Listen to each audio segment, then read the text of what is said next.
پھر ہمیں اس دنیا سے بھی بے دخل کر دیا جائے گا، اور تمہیں یہ بھی معلوم ہے کہ ہم پر کیا گزری ہے اور کیا گزر سکتی ہے، جبکہ تمہیں یہ بھی پتہ ہے کہ ہم دونوں کس طرح چھپ چھپا کر اپنا وقت گزار رہے ہیں۔ ہماری جان کے لالے پڑ سکتے ہیں، اور اگر تمہیں پورا یقین ہے کہ وہ بہتر ہم راز ثابت ہو سکتی ہے تو کوئی مضاحکہ نہیں، تم اسے بتا سکتی ہو۔ شاید کہ وہ مزید بات کرتے، مگر میری آہٹ نے انہیں اس طرف متوجہ کر دیا۔ اب وہ دونوں چپ ہو گئے، جیسے سانپ سونگھ گیا ہو۔ پھر ندیم اٹھا اور باہر چلا گیا۔ شاید وہ اس گفتگو کا حصہ نہیں بننا چاہتا تھا۔ تو انم نے مجھے بتانا شروع کیا۔ شکیلہ، ندیم اصل میں قبیلہ جنات سے تعلق رکھتا ہے اور میں ایک انسان ہوں۔ انم کی بات سن کر مجھے کوئی خاص تشویش نہیں ہوئی، کیونکہ یہ حقیقت میں کچھ دیر پہلے سن چکی تھی۔ انم نے پھر بتانا شروع کیا کہ میں ایک پاگل لڑکی تھی۔ میرا مشغلہ فقط بانسری بجانا تھا۔ کم عقل ہونے کی وجہ سے ہر کوئی میری نادانی سے فائدہ اٹھاتا تھا۔ عورتیں مجھ سے گھر کے سارے کام کرواتی اور بدلے میں ایک آدھ روٹی مل جاتی۔ لڑکے بھی کوئی موقع ہاتھ سے نہ جانے دیتے۔ ہر کوئی میرے ساتھ چھیڑ چھاڑ کرتا، لیکن مجھے کوئی پرواہ نہ ہوتی، کیونکہ میں جو عقل سے آری تھی۔ پھر ایک دن گاؤں والوں نے متفقہ طور پر فیصلہ کیا کہ مجھے گاؤں سے باہر نکال دینا چاہیے، کیونکہ ان لوگوں کے بقول میں ان کی عزت خراب کرنے کی وجہ بن رہی تھی۔ مجھے برا بھلا کہہ کر تشدد کیا گیا اور مجھے گاؤں بدر کر دیا گیا۔ میں گاؤں کے باہر آموں کے ایک باغ میں جا کر بیٹھ گئی۔ بھوک پیاس نے مجھے اپنے شکنجے میں جکڑ لیا تھا۔ ہمت جواب دے گئی۔ نکاہت سے میں بے حال ہو چکی تھی۔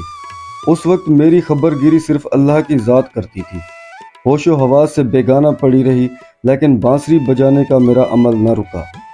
دوسرے روز میں گرتی پڑتی اٹھی اور آموں کے باغ سے نکل کر ایک طرف بڑھنے لگی، اور پھر میں اس طرح ویرانے میں جا پہنچی جہاں جنوں کا قبیلہ آباد تھا۔ ویسے جنات کون سا نظر آتے ہیں، وہ تو ایک طرح کی ہوا ہوتے ہیں۔ بس ایک درخت سے ٹیک لگا کر بیٹھ گئی۔ شام ڈھلنے والی تھی اور پھر آہستہ آہستہ رات نے بھی اپنے پنجے گاڑنے شروع کر دیے۔ اب روشنیاں بھی ظاہر ہو گئیں۔ یہ جنات کے مکان تھے۔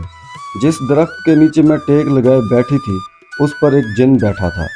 وہ قبیلے کا سردار تھا۔ کچھ دن بعد اس کی بیٹی کی شادی تھی۔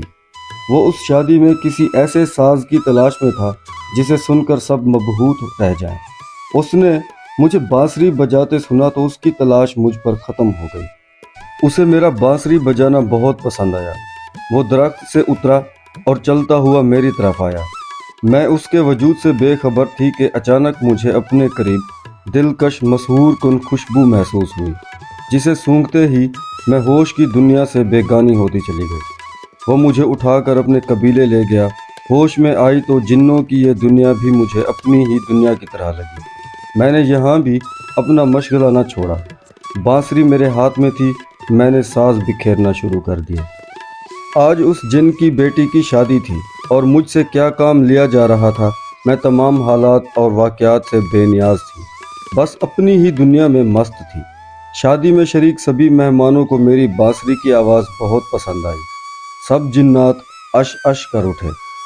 انہوں نے میرے اوپر سونے کے سکوں کی برسات کی، لیکن یہ سب میرے لیے بے قیمت تھے۔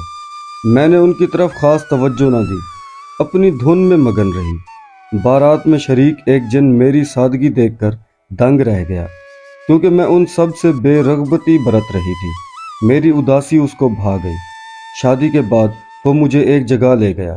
اس نے مجھے سامنے بٹھایا اور پیار کا اظہار کرنے لگا۔ میں بس ہوں ہاں کرتی رہی۔ اسے میرا انداز گفتگو مشکوک کر گیا۔ وہ مجھے لے کر جنوں کے ایک بڑے عامل کے پاس گیا تو عامل نے میرے پاگل پن کا انکشاف کیا۔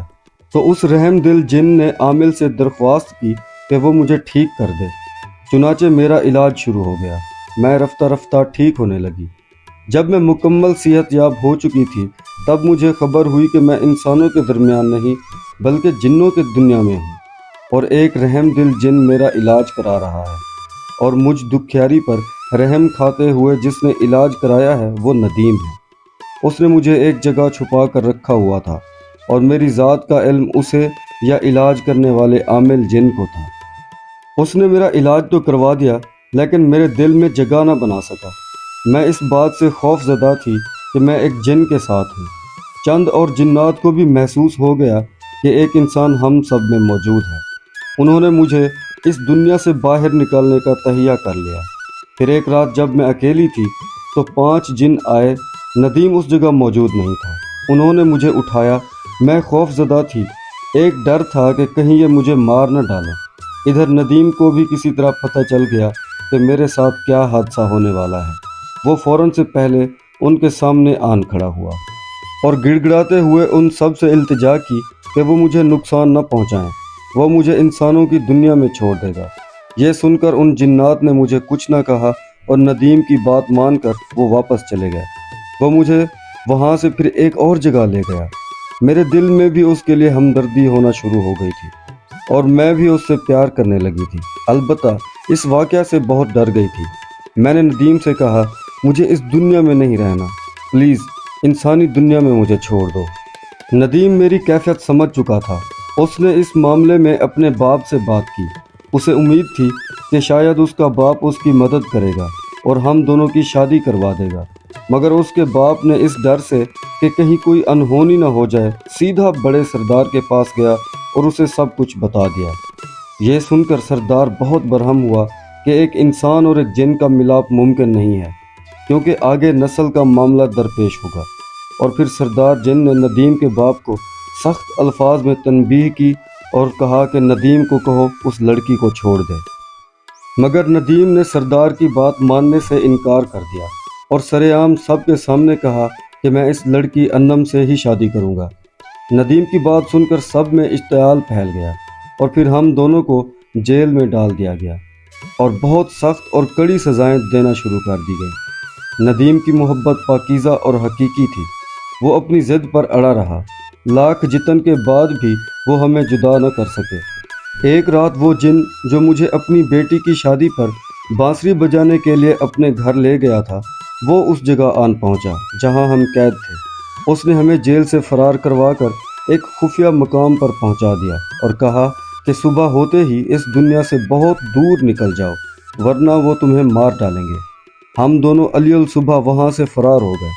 جب سردار کو علم ہوا تو اس نے ہمیں بہت تلاش کروایا، مگر ہم انسانوں کی دنیا میں چلے آئے۔ وہ رحم دل جن جس نے ہمیں جیل سے فرار کروایا تھا، اس نے عامل جن سے التجا کر کے ہمارے گرد ایک مضبوط قسم کا حصار قائم کرا دیا ہے، جس کی وجہ سے میں اور ندیم جنات کی نظروں سے پوشیدہ ہیں، مگر ابھی بھی وہ ہماری کھوج میں ہیں۔ میں خداوند سے ہر روز دعا کرتی ہوں کہ وہ کبھی اپنے مقصد میں کامیاب نہ ہوں، کیونکہ اگر انہوں نے ہمیں ڈھونڈ لیا تو وہ ندیم کو پکڑ کر لے جائیں گے، اور تم نے جس سانپ کو دیکھا ہے یہ وہی رحم دل جن ہے جس نے ہمیں جیل سے بچایا تھا۔ یہ اکثر ہم سے ملنے آتا رہتا ہے اور حالات سے باخبر رہتا ہے۔ میں اللہ پاک کی ذات سے پر امید ہوں کہ اللہ تعالیٰ ضرور کوئی نہ کوئی حل نکال دے گا، یا پھر جو قسمت میں ہے وہ پورا ہو کر رہے گا۔